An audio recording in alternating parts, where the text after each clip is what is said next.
Amen. Est-ce que c'est nous qui avons monotonie à gommer? Mais c'est nous qui avons monotonie à gommer. Allô, mim c'est gomme. Mila gbanon monotonie à mais allô, mille yatro.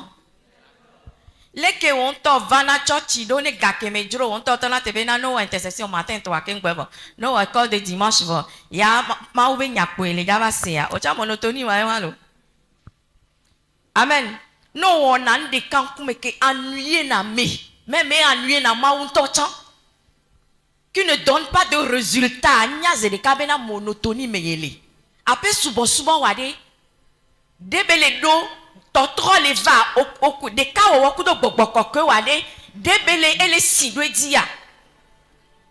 Le christianisme n'est pas une religion. C'est un style de vie.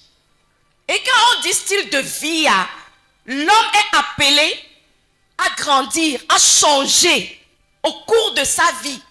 Et on parle de l'évolution. Mais si toi, dans ton adoration, tu es toujours au CP1 pendant 20 ans, pendant 30 ans, sache que tu es dans la monotonie. On comprend? Si toi-même, tu te décides à venir au culte juste les dimanches, et quand tu viens aussi, c'est à 9 heures que tu viens, sache que tu es dans la monotonie. Si tu ne te poses pas la question de voir est-ce que ma relation en 2024 a évolué avec le Saint-Esprit, sache que tu es dans la monotonie. Parce que tu as commencé l'année étant au CP1 et tu termines l'année étant au CP1.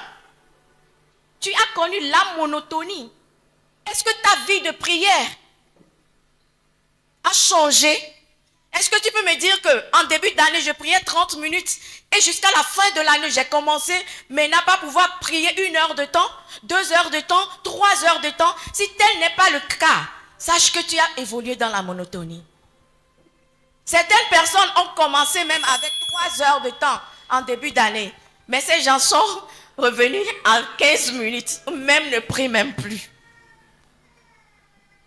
Alléluia.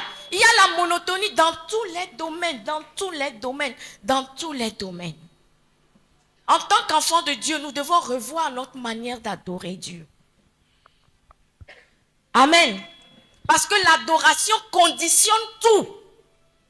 Si tu es un vrai adorateur, une personne qui a une relation avec le Saint-Esprit, heurter sa femme ou son mari, tu ne pourras pas parce que ça te déséquilibre dans le monde spirituel.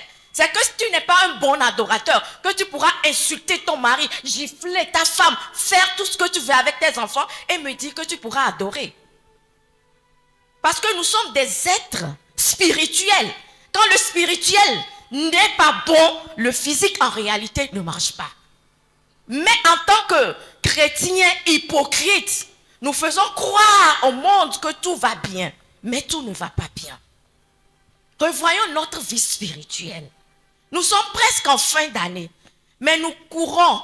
Où est-ce que je vais trouver l'argent pour habiller mes enfants? Où est-ce que je vais trouver l'argent pour me vêtir? Mais si Dieu ne te donne pas la vie, le souffle de vie, tu aurais beau faire tout ça là, mais tu ne verras pas 2025. L'essentiel, c'est d'adorer Dieu. De revoir notre adoration. Et Gadidjiade. Et Janani kakakakaka soïda. Tu vas mourir et laisser l'argent sur la terre. Il faut avoir ça en tête.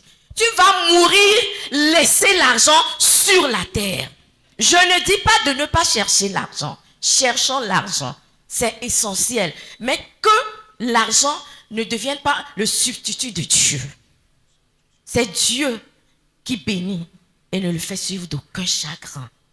Si Dieu te donne la bénédiction, il n'y aura pas de chagrin. Amen. Vous êtes bénis ce matin.